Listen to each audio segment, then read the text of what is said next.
a proven fact that these forged documents existed and were being circulated amongst right-wing newspapers in Baghdad and around the world in the immediate aftermath of the fall of the Iraqi regime. Now, Senator, I gave my heart and soul to oppose the policy that you promoted.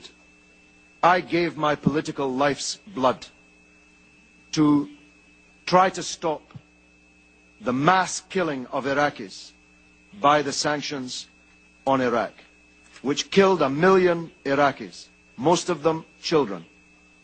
Most of them died before they even knew that they were Iraqis, but they died for no other reason other than that they were Iraqis, with the misfortune to be born at that time. I gave my heart and soul to stop you committing the disaster that you did commit in invading Iraq. And I told the world that your case for the war was a pack of lies. I told the world that Iraq, contrary to your claims, did not have weapons of mass destruction. I told the world, contrary to your claims, that Iraq had no connection to Al-Qaeda. I told the world, contrary to your claims, that Iraq had no connection to the atrocity on 9/11/2001.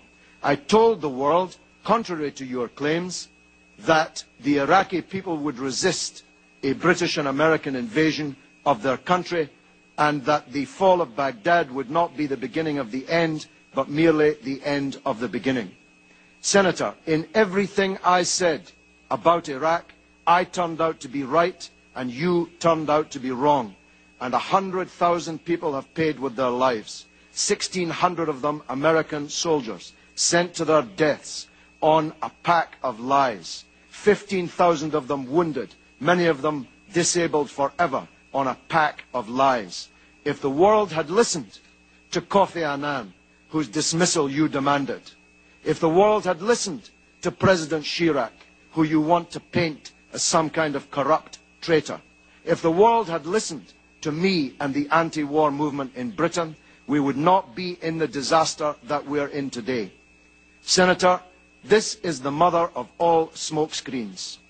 You are trying to divert attention from the crimes that you supported, from the theft of billions of dollars of Iraq's wealth. Have a look at the real oil for food scandal. Have a look at the 14 months you were in charge of Baghdad, the first 14 months, when $8.8 billion of Iraq's wealth went missing on your watch. Have a look at Halliburton and the other American corporations that stole not only Iraq's money, but the money of the American taxpayer. Have a look at the oil that you didn't even meter, that you were shipping out of the country and selling, the proceeds of which went who knows where. Have a look at the $800 million you gave to American military commanders to hand out around the country without even counting it or weighing it.